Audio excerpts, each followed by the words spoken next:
levitate your body, thoughts and limbs reunite. So come on, come on, come on, rock it two-step, shake them bones. So come on, come on, come on, taste the rhythm on your tongue.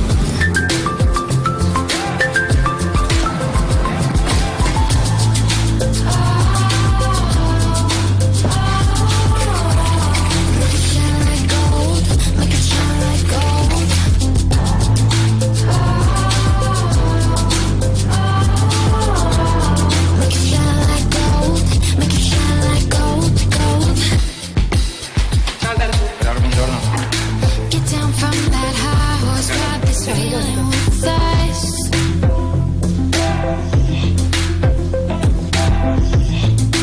Wear it like a crown till sunshine fades into dusk. Ciao Alberto, buongiorno. Come stai? Come on, come on, come on, rock it two-step, shake them bones.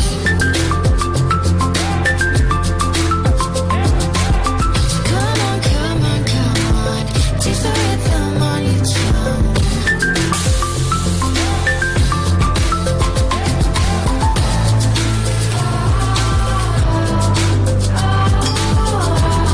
Make it shine like gold, make it shine like gold. Make it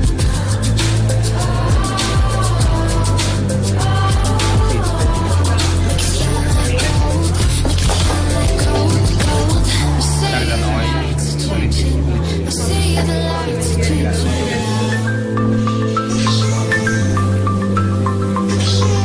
I hear the music playing, I hear it playing in my mind.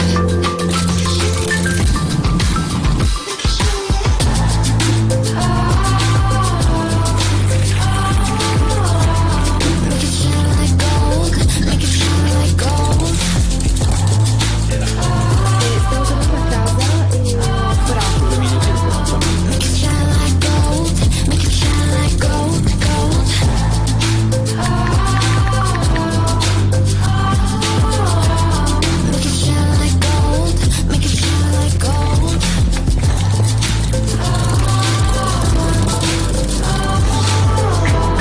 Make it shine like gold, make it shine like gold, gold. Make it shine like gold, make it shine like gold, gold. Make it shine like gold, make it shine like gold. Make it shine like gold, make it shine like gold, gold. Make it shine like gold, make it shine like Make it sound like gold.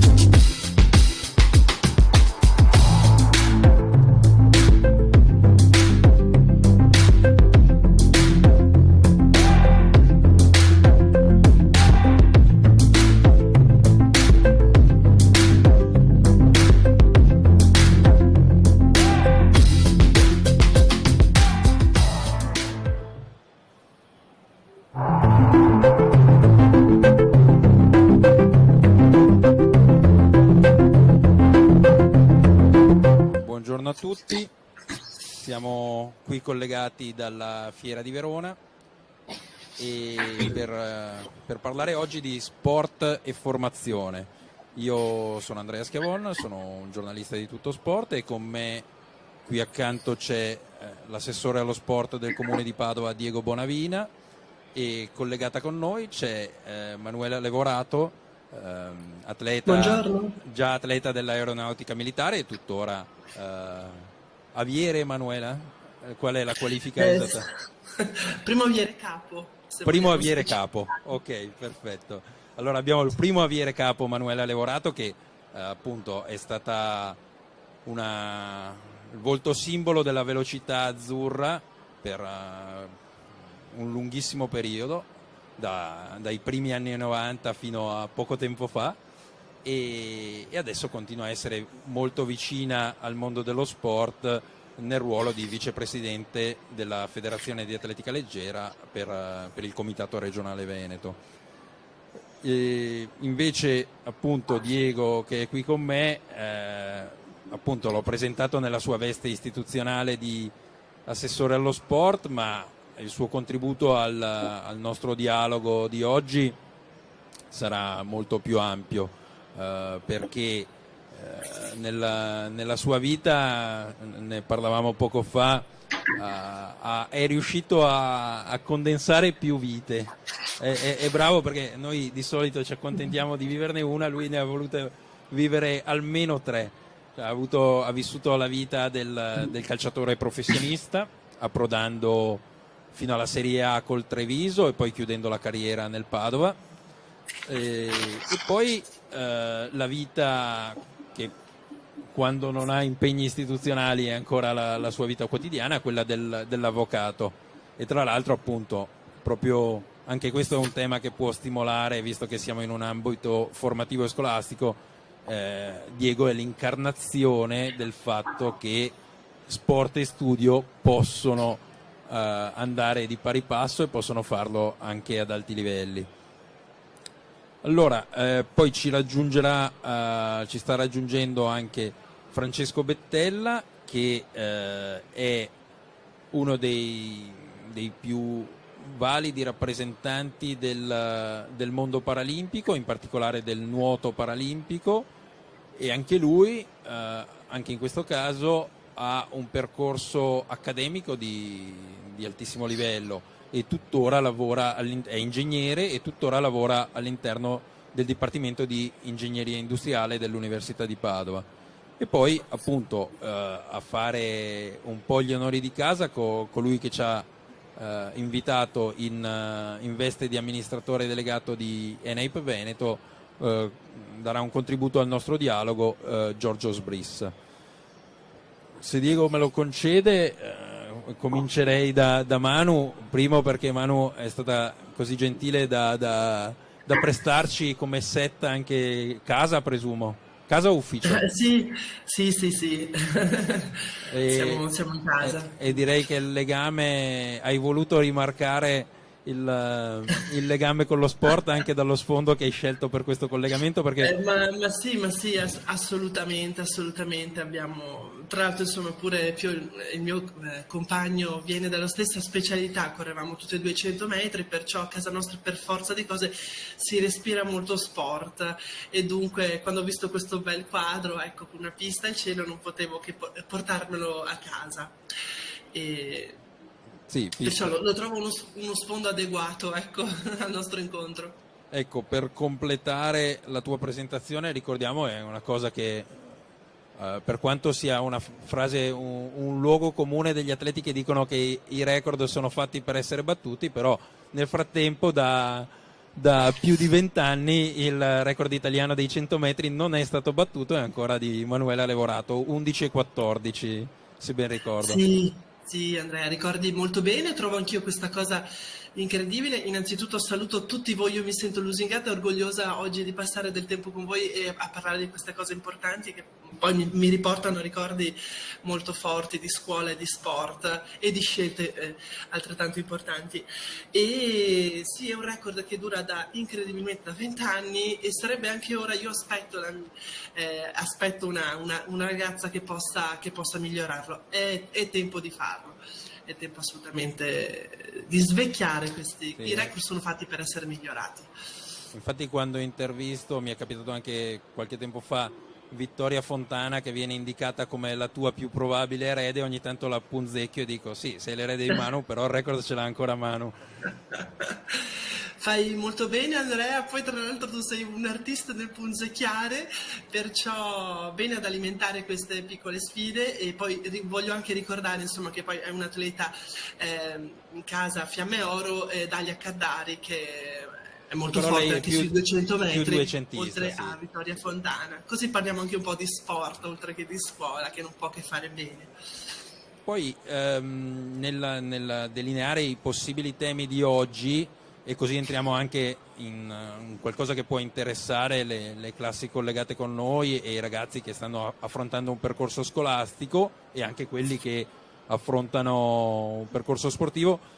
Uno dei temi che avevamo individuato insieme a te, la tua carriera è stata caratterizzata da molti infortuni che Sì. in particolare non ti hanno impedito di raggiungere risultati eccellenti, ma qualcosa ti hanno tolto, perché ad esempio ti hanno tolto le partecipazioni olimpiche, che sarebbero state sicuramente uno dei tuoi traguardi sin da ragazzina.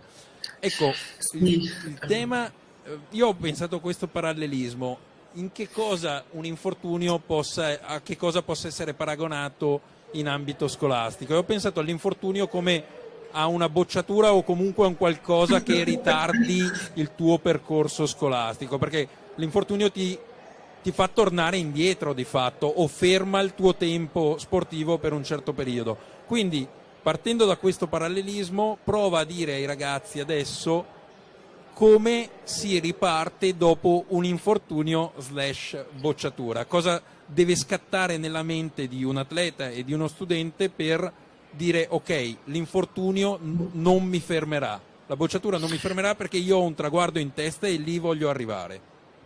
Sì, una domanda molto bella. Devo dire che poi il confronto è molto molto calzante. Allora, io ho avuto una carriera lunghissima di 21 anni, fatta di 21 anni di professionismo. Scusate, ho un po' di raffreddore. E, bei successi, ma anche falcidiata da infortuni. Però devo dire, tu parlavi di Olimpiadi nel 2000, erano le mie Olimpiadi, effettivamente avevo tra i primi tempi al mondo nei 200 metri, ero dentro al villaggio olimpico, erano a Sydney e ormai si respirava quest'aria, insomma ero addentro alle Olimpiadi. E sta di fatto che ho un problema al piede, mi impedisce di partire e è stato un trauma potentissimo, forse anche mai superato in verità, ma devo dire, dal pensare di smettere di correre perché il dolore era talmente grande, ho pensato, se questo è lo sport, se questo è anche quello che io devo affrontare, probabilmente io non sono fatta per sopportare tutto ciò, perché è stato troppo doloroso. Aver investito anni e anni e poi farsi sfuggire dentro il villaggio olimpico una tale opportunità è stata una cosa incredibile. Praticamente, insomma, non volevo più saperne, nonostante il correre fosse la cosa che più amassi fare al mondo. Sta di fatto che poi 2 mesi di stop, il piede che ha cominciato a stare bene, eccetera, è stato in verità la base, sono sicura che sia successo questo, per portarmi ai veri successi della mia carriera.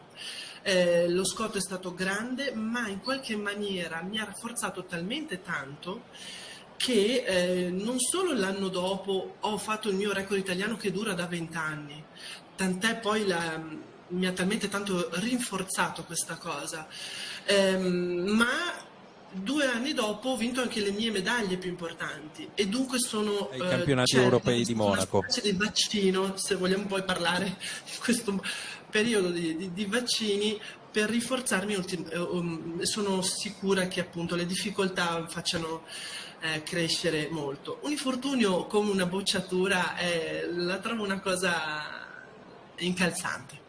Ecco, e poi allora adesso passo la parola a Diego, ma poi torneremo su questa metafora e la approfondiremo ancora, perché secondo me, e adesso così è il tempo anche di pensarci un po', raccontiamo un po' ai ragazzi e alle ragazze proprio tecnicamente come funziona la ripartenza dopo un infortunio, perché anche lì appunto c'è un passaggio mentale, ma poi c'è anche tutto un percorso riabilitativo fisico che è lungo, difficile, ma come hai detto tu prima e l'hai lasciato intuire e ci torneremo, se fatto bene ti permette di ripartire ancora più forte, perché arrivi a vincere quei tuoi punti di debolezza, o perlomeno a conoscerli e a gestirli meglio. Però adesso passerei la parola a Diego, solo che adesso ci vedrete fare uno di quei rituali dettati dal periodo, ovvero disinfetteremo il microfono. Nel frattempo vi informo che ci ha raggiunto Francesco Bettella e quindi diamo intanto il benvenuto a Francesco Bettella, atleta paralimpico, come ci ricorda con la tuta che indossa, che è salito sul podio di Tokyo per 2 volte, come aveva già fatto peraltro a Rio 2016, e a Tokyo era la 3ª partecipazione paralimpica perché aveva partecipato anche a Londra 2012. Benvenuto Francesco. Grazie, buongiorno a tutti. Però non mi hai fatto la domanda. Innanzitutto appunto era per completare quel passaggio introduttivo. No, la partecipazione di Diego, a parte il fatto che potrebbe farci una lunga digressione anche lui in materia di infortuni e di come si riparte dagli infortuni, ma proprio perché lui invece è qui in modo particolare nella sua veste di amministratore pubblico, io vorrei capire insieme a lui, partendo da quella che è il fiore all'occhiello dello sport padovano per i prossimi mesi, cosa significherà per Padova essere città europea dello sport nel 2023 e cosa porterà a Padova questo tipo di riconoscimento. Un attimo solo perché nel frattempo ho parlato di nuovo.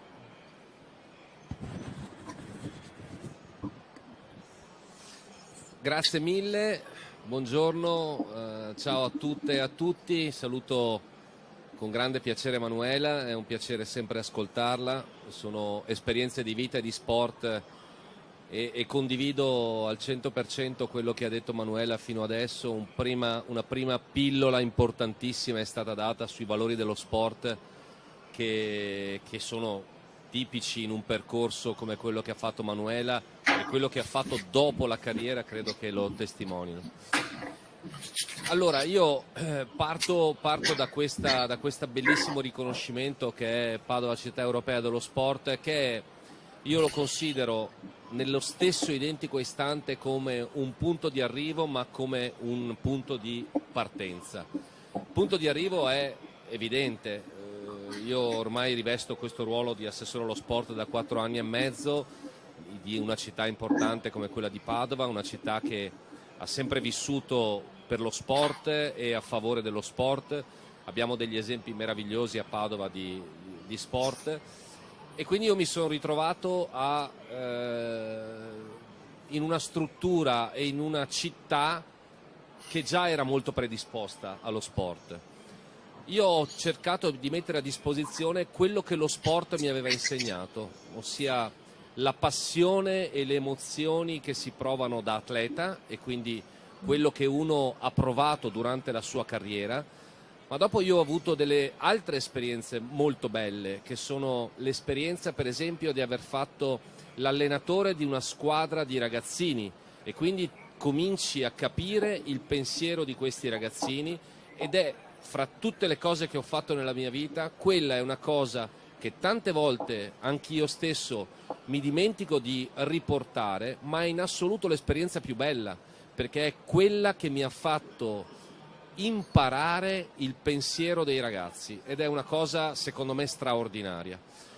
E un po' di fortuna, un po' di visione, la fortuna quale? Che mi sono trovato un sindaco e un'amministrazione comunale che crede moltissimo nello sport, ha messo a disposizione della città delle risorse importanti da un punto di vista economico e quindi ho pensato di cominciare a intanto riqualificare tanti impianti sportivi, perché non è banale il fatto che per fare attività sportiva, ma non sto parlando solo dell'attività sportiva di un certo livello, dell'attività sportiva anche quella cosiddetta di base, sia necessario avere anche delle strutture a disposizione. Questo devo dire che è stato fatto. A Padova abbiamo investito qualcosa come 20 milioni di euro per il rifacimento, per la costruzione di nuovi impianti sportivi e non abbiamo ancora finito, quindi credo che ci siano un periodo ci aspetta, il prossimo periodo sarà altrettanto importante e interessante come quello che abbiamo appena trascorso. Ho trovato una differenza abissale riqualificando gli impianti sportivi. Mi sono trovato tante volte a Roma, al Salone d'Onore del CONI, a presenziare a importanti eventi, e nel giro di pochi anni ho notato che da parte dei presidenti delle federazioni ci fosse, col passare degli anni, una ricerca di Padova. Prima non era così. Cercano Padova per venire a fare degli eventi sportivi. Abbiamo portato a Padova degli eventi importantissimi. Questo cosa vuol dire? Impiantistica sportiva, grandi eventi. Abbiamo la fortuna di avere degli atleti, Francesco qui credo che sia la dimostrazione eclatante, abbiamo degli atleti di carattere mondiale, e questi esempi aiutano i ragazzi a intraprendere l'attività sportiva. Manuela lo sa meglio di me, 3 medaglie olimpiche alle recenti Olimpiadi di Tokyo hanno fatto sì che improvvisamente lo sport che ha avuto più iscrizioni è l'atletica leggera.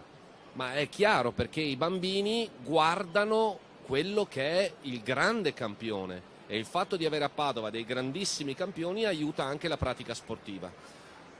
Dopo nel corso magari potrò spiegare meglio determinate cose, ma Padova Città Europea dello Sport è frutto di questo percorso, ma deve essere soprattutto un punto di partenza, perché io assolutamente voglio che Padova Città Europea dello Sport sia un contenitore di eventi. Mi piacerebbe vederlo come un contenitore di eventi dello sport femminile, perché io sostengo, Padova ha approvato 10 giorni fa la carta etica dello sport femminile, è la prima città nel Veneto ad averla fatta.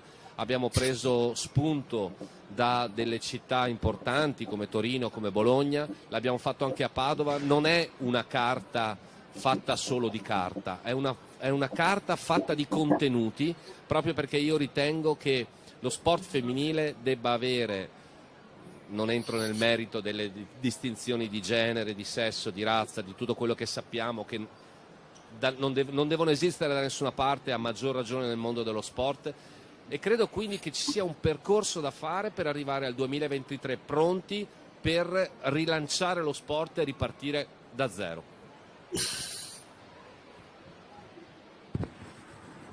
Grazie Diego. Nel frattempo diamo il benvenuto anche a Giorgio Sbrissa, chiedendogli di prendere posto accanto a noi, e nel dargli il tempo di entrare in temperatura col nostro incontro, coinvolgerei invece adesso Francesco, e prendo l'assist di Diego, che parlava di come i campioni siano un volano di ispirazione.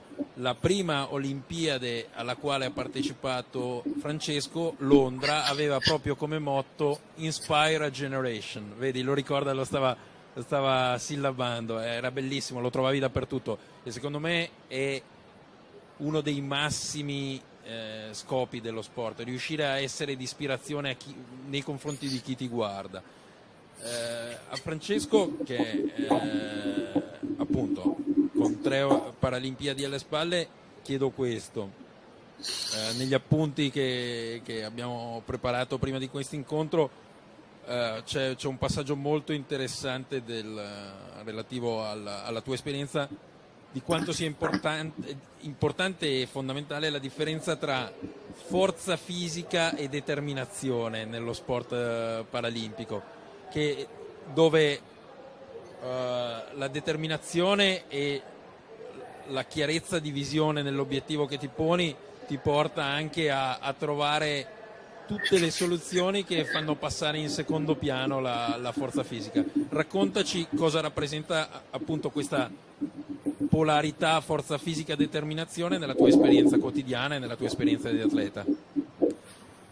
Sì, diciamo io sono un po' l'emblema di questo concetto, perché appunto io a causa della mia patologia non ho una grande massa muscolare, quindi ho sempre dovuto trovare anche delle vie alternative per incrementare le mie prestazioni. e appunto non potendo lavorare molto in palestra, non potendo sviluppare molta massa muscolare appunto. E quindi anche grazie ai miei studi universitari, insomma, io sono ingegnere, ho cercato appunto delle altre vie e diciamo che il concetto è che se non si può migliorare la forza applicata bisogna ridurre la forza resistente che abbiamo, quindi io appunto mi muovo nell'acqua, quindi dovevo ridurre il più possibile la resistenza appunto che l'acqua offre a me, al mio corpo nell'avanzamento, nella nuotata. E quindi ho cercato negli anni vari stratagemmi per ottimizzare questa cosa, ma è un concetto che è un po' generale. Hai sviluppato una tua tecnica di nuoto che ti porta ad avere una minor resistenza in acqua. Sì, esatto. Ormai si può dire da tanti anni che nuoto così, quindi dato che non ho molto uso delle gambe, io appunto nuoto a dorso con la bracciata doppia e durante la nuotata le gambe andavano un po' a destra e a sinistra non avendo appunto il controllo, e quindi ho provato a incrociare le gambe e poi successivamente anche incrociare i piedi, quindi fare un doppio incrocio di gambe che mi fa assumere come si può dire, una forma più idrodinamica e mi permette di applicare meglio quella poca forza che ho, e questo ha incrementato di molto le mie prestazioni, e tant'è che il primo anno che ho iniziato questa nuova tecnica ho vinto la mia prima medaglia ai mondiali ormai nel 2010. Però questo è un concetto che vale un po' tutto per lo sport paralimpico, e la peculiarità dello sport paralimpico è che ad esempio se si vede una qualsiasi gara di nuoto non ci sono due atleti che nuotano allo stesso modo, perché ognuno, insomma, le disabilità ovviamente sono diversissime, la condizione degli atleti è completamente diversa uno dall'altro, magari c'è qualcuno più simile, però ognuno ha le proprie peculiarità e la sfida è proprio cercare qual è la tecnica più efficace, mantenendo insomma la tecnica di base per quella che è, non so, il dorso, lo stile, la rana, però cercare piccoli accorgimenti che possono fare la differenza in grandi eventi. Ecco, io qui mi collegherei, come ho fatto con Manu, nel creare un ponte tra l'esperienza sportiva e l'esperienza scolastica. Man mano che tu parlavi mi facevo delle idee in testa, correggimi se ti sembrano più o meno calzanti, come è stato con Manu. Cioè, far capire ai ragazzi che appunto ognuno anche nell'approccio alla scuola ha delle abilità diverse. Io ad esempio me la cavavo, e forse anche Diego, pensando al percorso accademico che poi ha scelto, io me la cavavo meglio nelle materie umanistiche, in quelle scientifiche poi avevo scelto comunque il liceo scientifico, galleggiavo un po' di più, diciamo in quelle umanistiche mi davano più soddisfazione, e quindi si tratta anche rispetto alle proprie abilità scolastiche capire quali sono i punti di forza, quali sono le criticità, e lavorare, come dicevi tu, sulla tecnica, sul mio modo di studiare, il mio modo di essere uno studente, per far sì che i punti di forza si sviluppino e possano essere ottimizzati e i punti di debolezza non diventino una resistenza troppo eccessiva. Cioè, come dicevi tu non potrai mai avere una forza propulsiva dalla gamba, però faccio in modo che la gamba non sia un freno alla mia nuotata. Sì, sicuramente è così. Io invece a me piacevano di più le materie scientifiche, meno quelle umanistiche. Però quello che mi piace ricordare, insomma, è che io ho appreso molti concetti dalla mia attività sportiva per applicarli anche nel percorso scolastico. Ho sempre visto il fare gli allenamenti, il fare dei sacrifici per fare gli allenamenti, fare fatica durante l'allenamento per preparare una gara, quindi anche preparare dal punto di vista mentale quella che può essere la tensione, la preoccupazione, la pressione anche nel fare una gara, trasferita anche nell'ambiente universitario o scolastico, nel senso di frequentare le lezioni, studiare, fare fatica per studiare anche quello che piace meno, come se fanno gli allenamenti che sono particolarmente pesanti, e poi affrontare un esame o una verifica molto importante, quindi che porta un coinvolgimento emotivo altrettanto importante. Dai, una curiosità, eri più teso prima di un esame universitario o prima di una gara internazionale? Ma la grossa differenza è che nelle gare ci sono gli avversari, quindi oltre alla propria prestazione ci sono gli avversari che è un'incognita e non si può controllare, mentre all'esame universitario se si arriva preparati e sicuri, diciamo che un po' se lo porta a casa. Mi stai dicendo che agli esami eri molto più tranquillo che alle gare? Sì, tendenzialmente sì. Tendenzialmente sì, anche se insomma facendo poi tante gare si impara anche per fortuna a gestire tutte queste emozioni. Grazie Francesco. E adesso ha fatto un buon warm up, l'abbiamo fatto scaldare bene, passiamo la parola a Giorgio che ci può spiegare, ecco che così intanto vediamo se riesco a fare un assist degno di Diego, poi mi dice Diego se sono buono negli assist oppure no.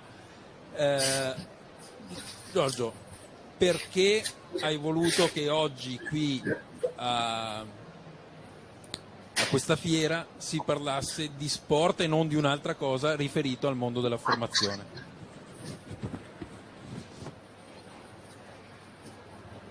Buongiorno a tutti.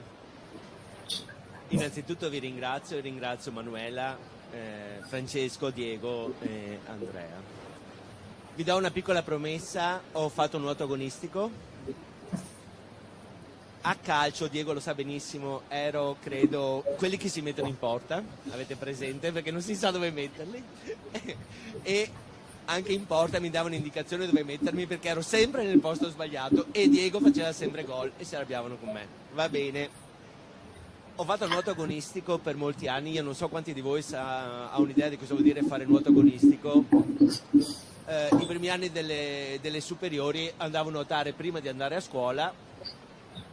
Arrivavo a scuola che ero ovviamente un po' rintronato più del solito e il pomeriggio, quello era il tempo dello studio perché dopo dovevo nuotare e nei periodi più forti quindi facevo un'oretta e mezza alla mattina, 2 ore il pomeriggio. Tempo, studio. La cosa funzionava, quello era il tempo che avevo per lo studio e è ovvio quello che vi sto dicendo. Lo sport dal punto di vista della creazione della persona ha per noi un senso fortissimo. Cosa sta succedendo? Sta succedendo una situazione veramente critica dal punto di vista del sistema educativo ed è il motivo per cui oggi noi siamo qui a parlare di sport. La criticità è questa: il sistema educativo italiano oggi è così strutturato in maniera semplificata. Io dico dietro la cattedra, tu ascolti, io valuto. Tutti quelli che sono stati gli aspetti dello sviluppo relazionale della persona sono venuti meno. Il Covid poi li ha accentuati in una maniera incredibile. I ragazzi non è che non fanno sport, non stanno insieme con gli altri.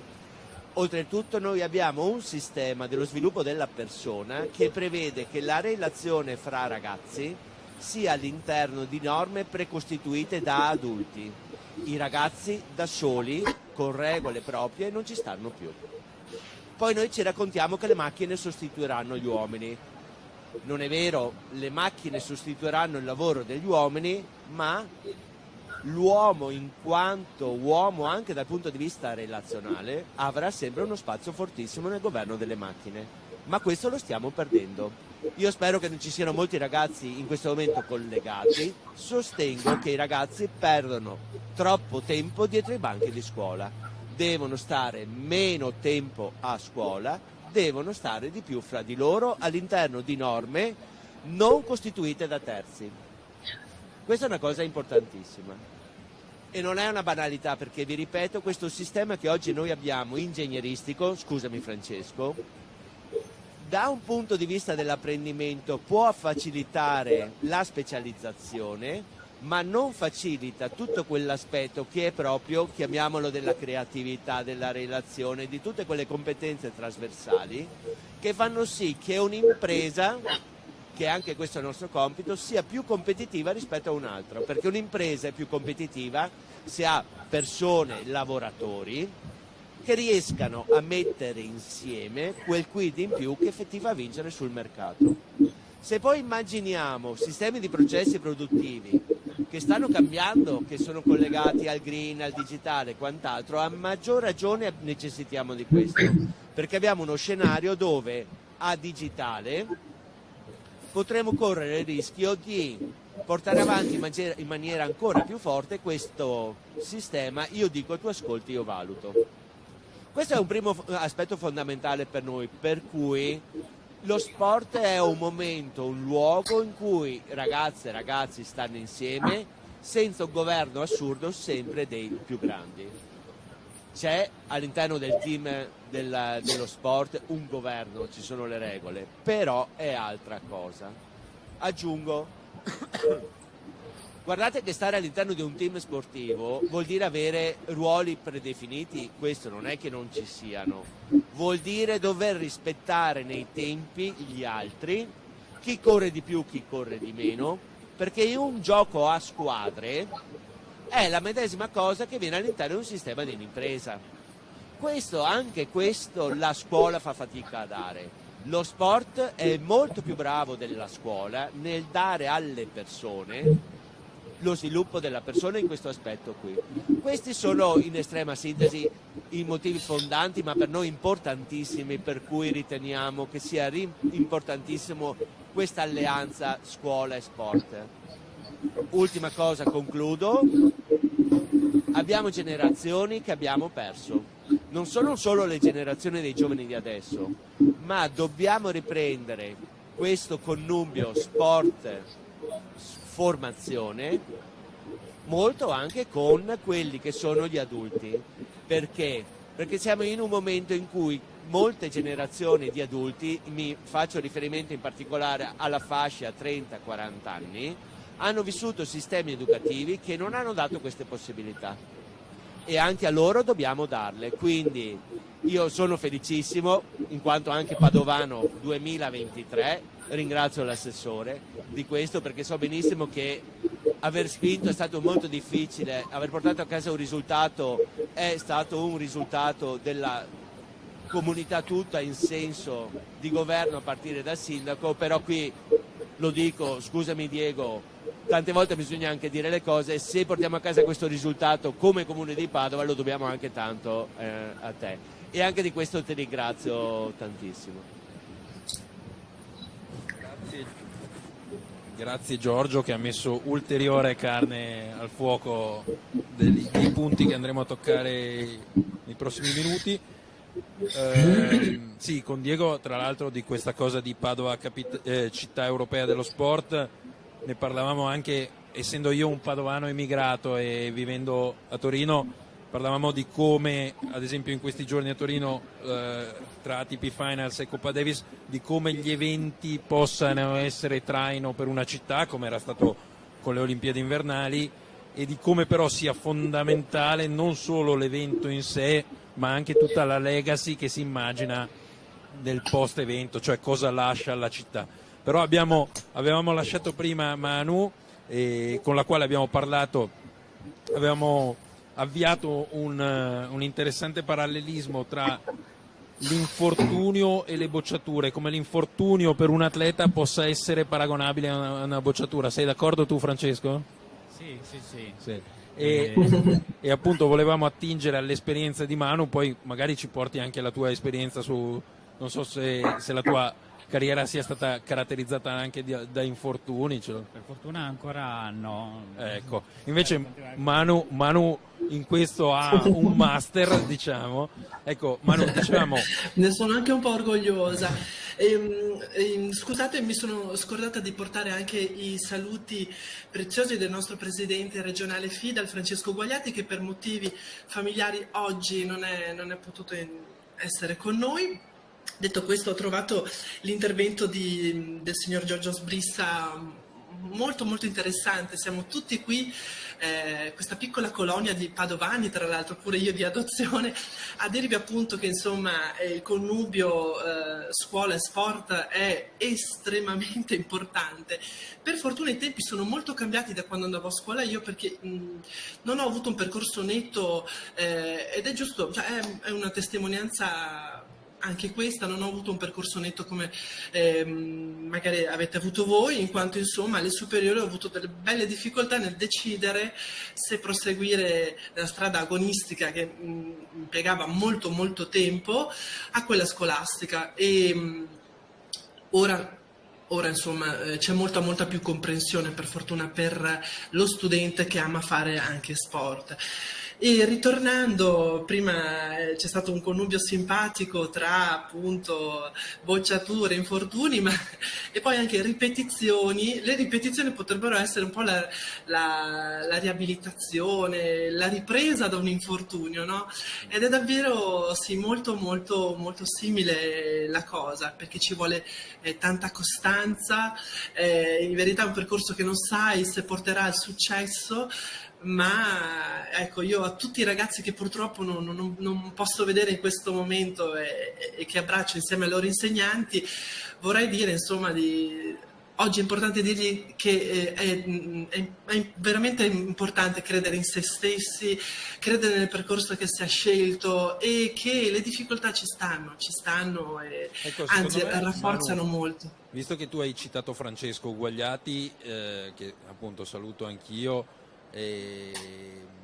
Francesco è stato tra l'altro il tuo ultimo allenatore?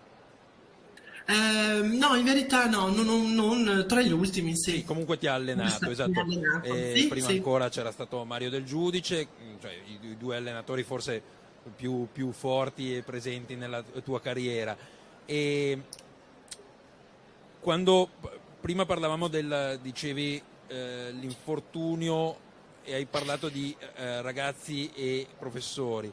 Secondo me nell'infortunio, nel momento di massima debolezza, quando un atleta dice mollo tutto, uno studente dice mollo tutto, e lì vengono queste figure fondamentali, cioè può essere l'allenatore, può essere il genitore, può essere il professore, ma avere una persona nella quale il ragazzo, l'atleta, ha una fiducia totale e quindi ha la possibilità di appoggiarsi e di trovare un interlocutore che ti dice no, fermati un attimo, pensaci bene, possiamo fare così. Beh, assolutamente, per me è stato fondamentale avere questo tipo di figura a fianco, perché quando sei in balia di confusione, di sofferenza psicofisica, chi ti può aiutare se non appunto il tuo allenatore?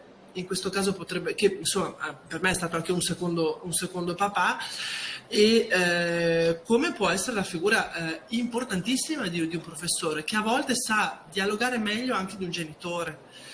Perciò assolutamente sì, sono ruoli fondamentali per accompagnare. Il primo consiglio che potremmo dare a un ragazzo che affronti dei problemi scolastici è individuare una figura adulta, che sia genitore, che sia professore, che sia amico di famiglia, ma nella quale nutra una totale fiducia. Ecco, questo è fondamentale, costruire un rapporto di fiducia, e con la quale poi confrontarsi e dire ok, ho avuto questo stop, come posso ripartire, tu come mi consigli di ripartire, e da quel dialogo costruire un percorso riabilitativo scolastico. Sì, è assolutamente così, è un ruolo proprio fondamentale, questo succede nello sport, e questo succede, insomma, lo vedo anche con mia figlia a scuola, devo dire che ci sono veramente delle figure tra i professori incredibili, che affiancano lo studente. E in questo allora coinvolgerei Diego, perché prima mi sono preso un appunto mentre parlava. Effettivamente nelle 3 vite che riepilogavo lui ne ha voluto aggiungere una quarta, terza e mezza, raccontandoci che è stato anche allenatore. Questo è secondo me una cosa bella, non tanto perché sia bello allenare i ragazzini, che è effettivamente arricchente, ma e ci colleghiamo quindi anche al discorso di Giorgio e a tanti discorsi, il fatto che a volte siamo troppo troppo schiavi dei ruoli che andiamo a ricoprire, per cui lo studente è lo studente, il professore è il professore, come diceva Giorgio, io sono sulla cattedra, tu sei sul banco, io parlo, tu ascolti e poi io valuto. Invece in questo percorso che ha fatto Diego, secondo me gli dà una ricchezza di conoscenze e tutti dovremmo farlo, o da allenatori o da docenti, cioè ricoprire diversi ruoli ti permette di avere un punto di vista più ampio e di metterti, noi diciamo mettersi nei panni, gli inglesi dicono walk in my shoes, che secondo me è molto più forte della formula italiana, perché i panni, sai, se un vestito ti va largo te lo fai andare bene o stretto, le scarpe scomode poi ti fanno molto più male, quindi camminare nelle scarpe di qualcun altro ti fa capire molto di più. Manu lo sa quanto siano importanti un paio di scarpe chiodate buone per correre bene, quindi, o scarpe con i tacchetti. Quindi Diego, raccontami un po' questo ricoprire più ruoli, fare l'allenatore, cosa ti ha insegnato che non sapevi quando eri calciatore? Allora, intanto grazie Giorgio per le belle parole che mi porto a casa, e sono felice di questo, perché è bello quando la gente apprezza il lavoro che fai a tutti i livelli, è una cosa molto importante. Allora, io devo dire che la mia fortuna è stata proprio questa esperienza che ho fatto, perché ricordo perfettamente il giorno stesso in cui ho ricevuto l'incarico di fare l'assessore, mi hanno accompagnato nel mio ufficio, mi sono seduto e lo ricordo come se fosse adesso. La prima cosa che ho detto, mi sono appoggiato con i gomiti sul tavolo e fra me e me ho detto: e adesso? Cioè, voi capite che uno che non ha fatto alcun tipo di percorso politico, è un cittadino a 360 gradi, ma ripeto, non aveva nessun tipo di queste esperienze, ha dovuto aprire quei file nel cervello che sono le esperienze, e la cosa mi ha aiutato tantissimo, perché col passare dei giorni io mi sono accorto che i miei interlocutori erano di volta in volta un allenatore che si lamentava di una determinata cosa, e io aprivo il file e dicevo: ma io l'ho fatto l'allenatore, io so quello che sta pensando lui.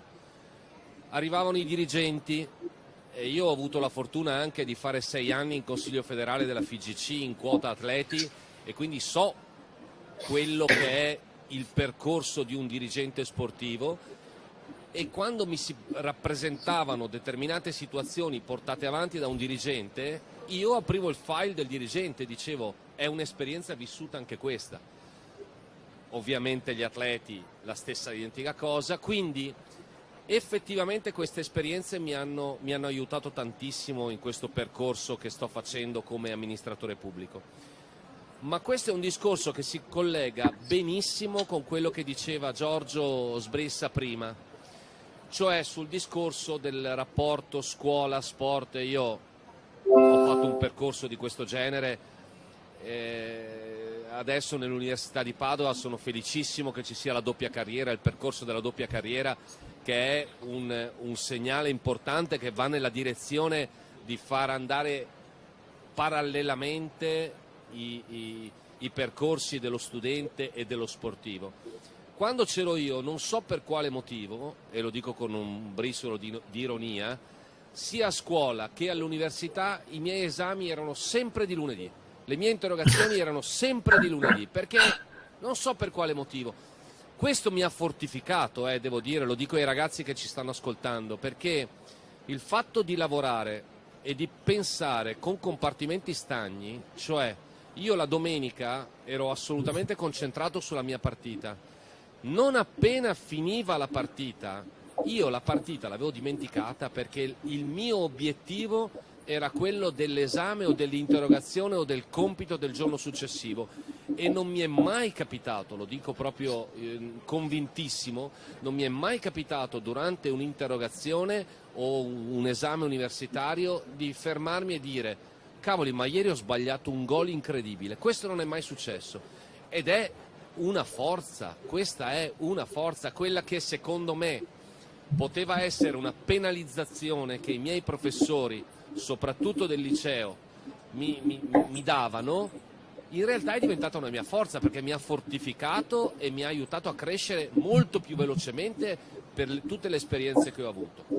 Voglio collegarmi, e poi restituisco il microfono, voglio collegarmi con questa cosa che ha detto Giorgio, che è fondamentale, le regole, da chi vengono date le regole. Aggiungo un aspetto in più. Io sono assolutamente convinto che nel nostro mondo dello sport, come in tutti i mondi, sia obbligatoria e fondamentale la professionalità. Cioè, noi siamo Padova, cito Padova, il mondo dello sport è retto al 95% da volontari. Grazie, non mi stancherò mai di ringraziare quelli che per veramente volontariato, e sto parlando dal nonno che porta le borracce al campo perché vuole seguire il nipote. Quello è un atteggiamento di volontariato meraviglioso.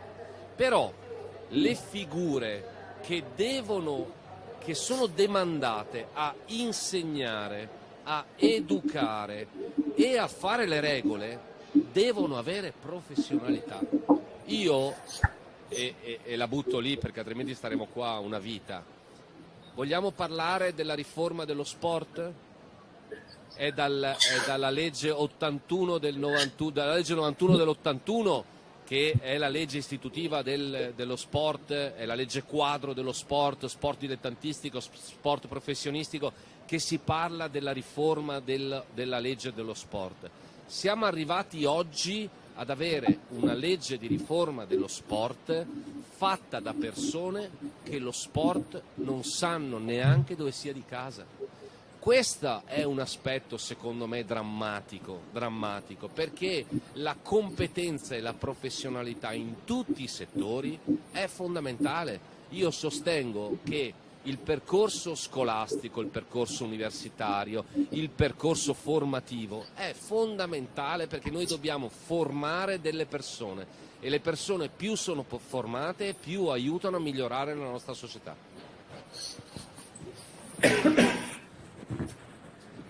Grazie Diego, perché appunto il tema della formazione siamo forse nel posto più adatto, visto il focus di questa fiera. Però andrei invece con Francesco, alziamo l'asticella allora nei passaggi di formazione. Sono curioso perché Francesco a tutti i livelli, anche se probabilmente non si arricchisce con lo sport che fa, anche se i premi paralimpici spero che siano assicurati, non apriamo il file, ma sul tema della formazione io porrei questo accento, e poi eventualmente faremo, tempo permettendo, un'ultimissima chiosa su questo. Cioè, tu non sei un atleta facile secondo me con cui rapportarsi, perché con Manu abbiamo visto tante generazioni ormai di atleti.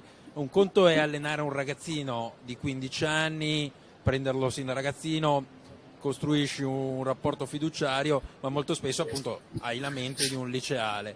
Tu sei un ingegnere ultra trentenne ormai, e quindi ecco, questa secondo me ti getto questa palla. La formazione di un atleta evoluto, com'è che si continua a progredire? Perché ecco, pensiamo a un ragazzo che raggiunga un diploma, si sente arrivato. Tu hai fatto un'Olimpiade, poi ne hai fatta un'altra e poi un'altra ancora.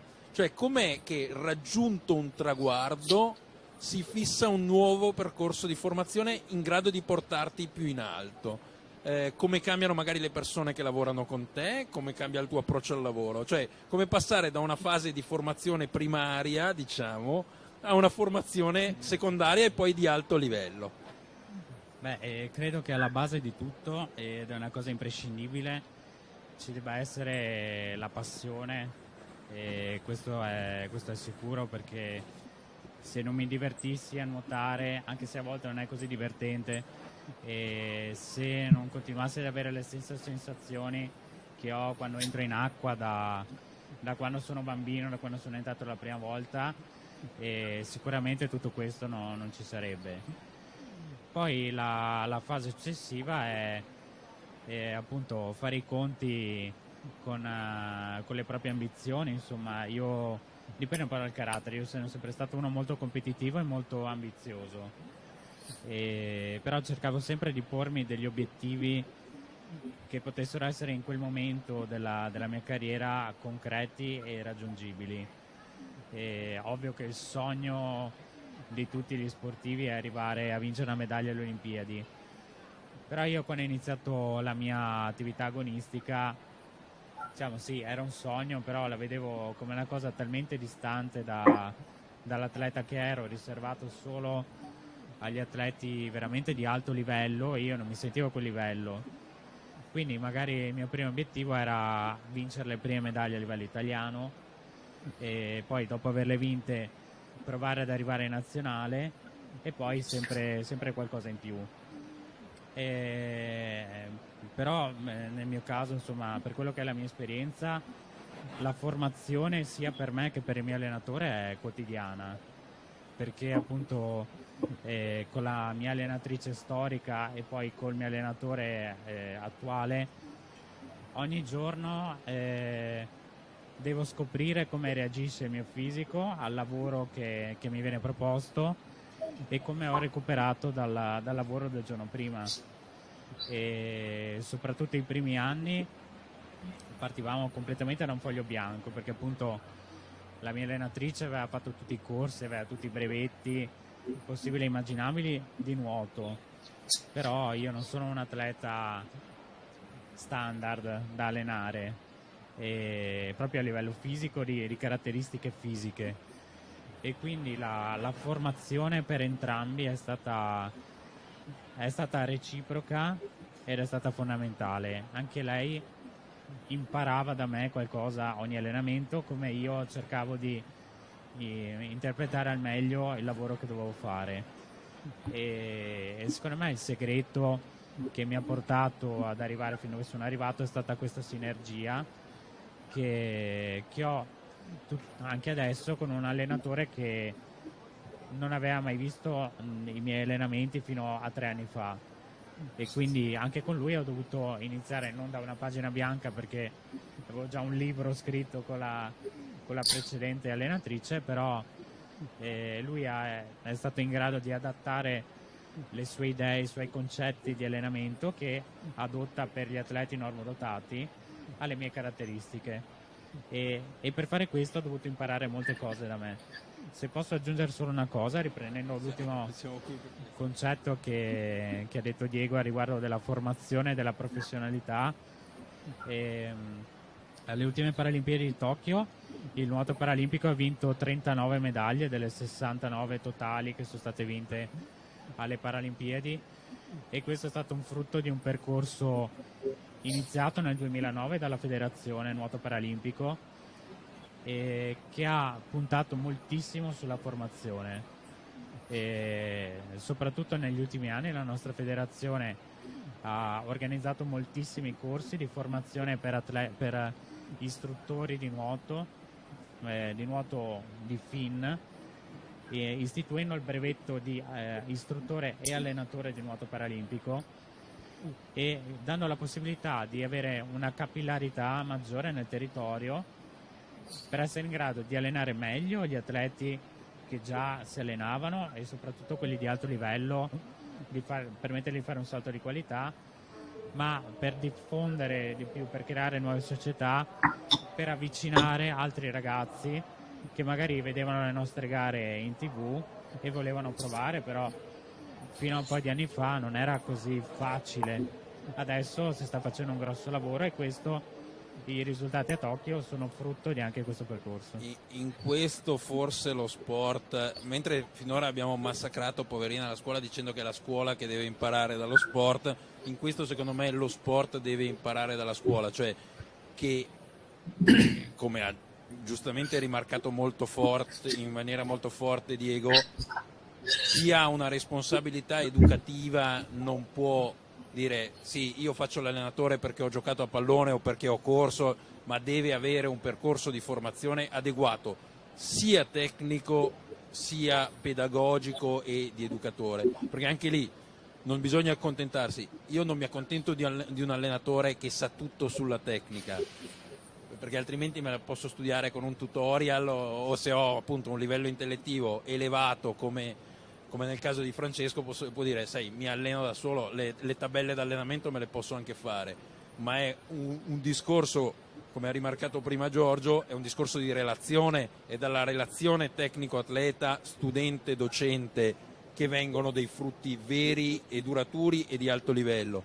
E sempre per creare quei ponti che dicevamo prima, sul passaggio che dicevi prima, io sono partito ragazzino, poi ho messo come obiettivo i campionati italiani, poi medaglie internazionali e poi le Paralimpiadi, e anche questo il consiglio per i ragazzi che fanno un percorso scolastico: cercate di immaginare una visione, come direbbero in altri ambiti, di lungo periodo, come vi vedete tra 10 anni o tra 20 anni, ma non rimanete solo ancorati a quella, fissate degli step intermedi che siano raggiungibili, perché altrimenti se io mi ancoro solo al sogno, ci sono dei momenti, come Manu può testimoniare, degli infortuni in cui il sogno mi sembra lontanissimo, ma se io prima dell'obiettivo finale, come poteva essere per Diego la Serie A, mi pongo tutta una serie di campionati, di risultati intermedi, anche il mio livello di soddisfazione e di conseguenza di motivazione è stimolato a passare attraverso questi step. Anche se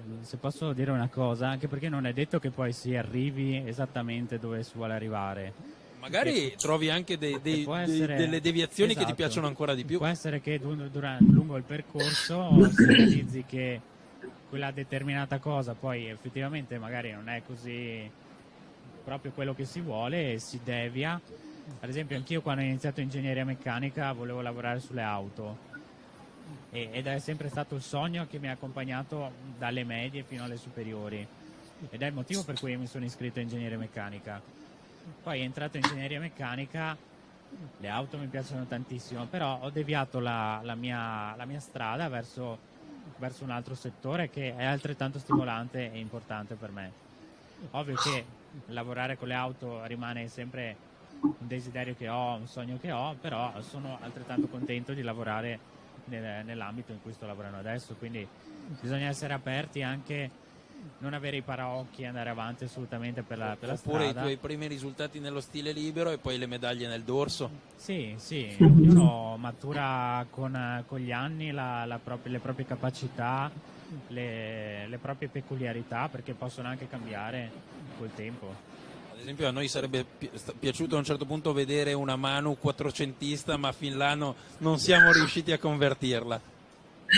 Andrea, sei tremendo, oltre ad avere una memoria ferrea, davvero. E in verità avrei provato anche il salto in lungo, però semplicemente il mio allenatore era molto determinato a farmi fare la velocità pura. Questa è la verità. Io ho sempre amato tantissimo la fatica, avevo una dedizione totale, e tra l'altro essendomi poi disgraziatamente diplomata in ragioneria e non essendo particolarmente amante dei numeri, questo ha fatto in maniera che io mettessi tutta me stessa nella mia professione di atleta, e anche in questo senso ha aiutato a farmi capire dove concentrarmi ancora di più.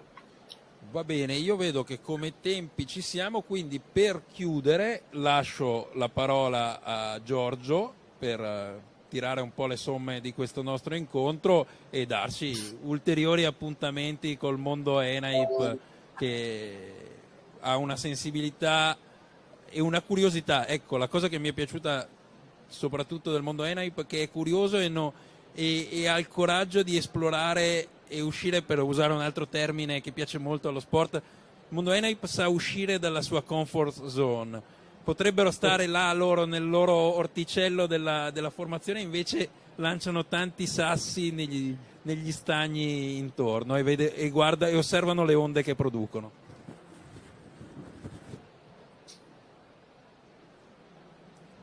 Dovevo essere qui per i saluti istituzionali, mi trovo a concludere.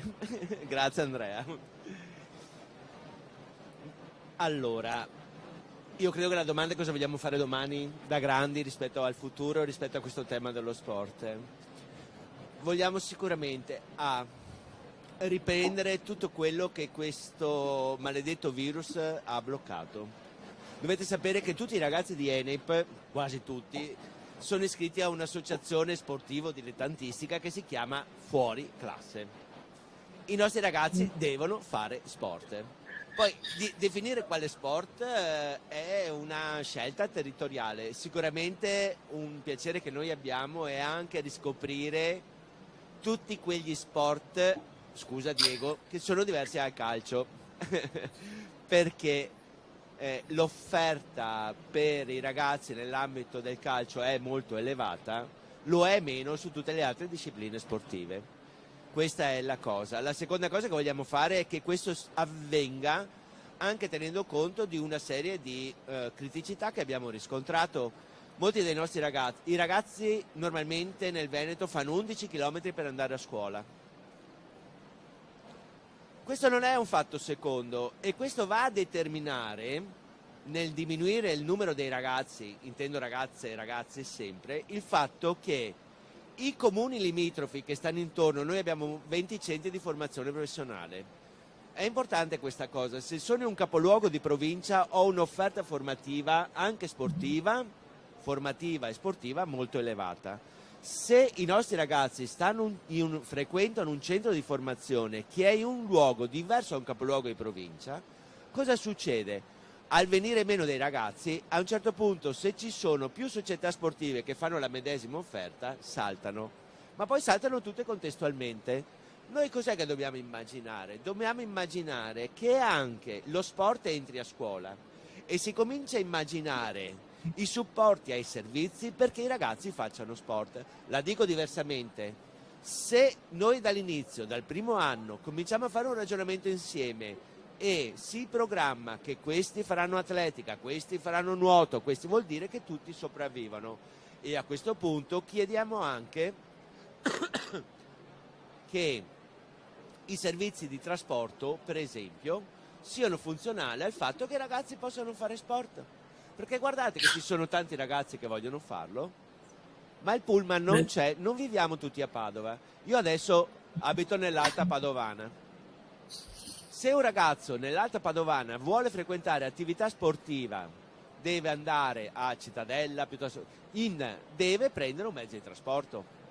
Allora, se lo facciamo come alleanza, lo grido forte questa cosa qui, e la programmiamo in una qualche forma sin dall'inizio, possiamo far sì che i ragazzi facciano sport e soprattutto che ci siano quelle associazioni che possano permettere ai ragazzi di fare sport, perché voi sapete benissimo, faccio un esempio scemo, se ho 3 squadre di pallacanestro nella distanza di 15 km, alla fine non è che ne sopravvive una, non ne sopravvive neanche una e noi togliamo la possibilità ai ragazzi di fare pallacanestro. Questo è un impegno grande che stiamo valutando dal nostro punto di vista. L'altro è, in termini più generali, lo sapete, trovare tutte le modalità perché tutti i ragazzi di ENEP possano fare attività sportiva, supportandoli, aiutandoli in tutte le forme possibili, e invece politicamente il nostro impegno è banalmente questo. Non è che se fai sport, è il discorso che diceva Diego, il lunedì mattina ti interrogo. Io quando entravo al liceo, io me lo ricordo il primo e il secondo anno che ero stato a nuotare, la professoressa mi diceva perché andavo a perdere il tempo a nuotare. Cioè ero andato a nuotare alle 6 mattina, porca miseria, prendevo anche parole e me lo ricordo benissimo questa cosa. Pure io. Cioè ero contro la scuola, diciamocelo, ero contro la scuola, è l'assurdo a cosa. Oggi questo sistema non è che l'abbiamo debellato, esiste ancora. Insieme dobbiamo far sì che è un processo culturale, richiederà tempo. Se cominciamo a dare tutte queste positività di questa alleanza in maniera anche ripetuta anche a tutti i formatori, sicuramente credo che porteremo a un grande successo per i ragazzi. Grazie. Quindi, allora, io ringrazio Giorgio Sbrissa, amministratore delegato di ENEP Veneto, ringrazio Manu e saluto da da casa ha voluto dare il suo contributo di primatista italiana dei 100, ma soprattutto di atleta che ha dovuto affrontare anche nella parte scolastica, perché adesso, per mettere alla prova la mia memoria ferrea, se non ricordo male tu facesti i campionati juniores in Australia. Incredibile, quasi faccio fatica io. Sì, avevo appena iniziato tra l'altro a fare atletica un annetto e avevo avuto quindi poi... anche lì io appunto poi giornalisticamente sono nato negli anni in cui Manu stava esplodendo come atleta, ho incominciato a scrivere e quindi sono anche affezionato a quei ricordi, ma ho potuto assistere, e questo lo posso testimoniare, è fondamentale, lo è stato per Diego e lo è stato per Francesco e per Manu, come lo sport abbia permesso loro, ha permesso anche a me di crearci delle occasioni di vita e anche di crescere. Cioè, quando mai una ragazzina della Riviera del Brenta a 18-19 anni si sarebbe trovata a vivere per 3 settimane in Australia e a gareggiare con tutto il mondo. Le tue parole, Andrea, sono perfette, non si può dire altro. Ringrazio Diego Bonavina, assessore allo sport del Comune di Padova, e ringrazio l'ingegner Francesco Bettella, atleta della Nazionale Paralimpica di nuoto. Un ringraziamento con un rilancio, quindi conclusivo, siccome il tema era sport e formazione, e noi la buttiamo di là come l'ultimissima provocazione. L'anno prossimo il tema sarà sport e con l'accento formazione. Ciao a tutti. Grazie.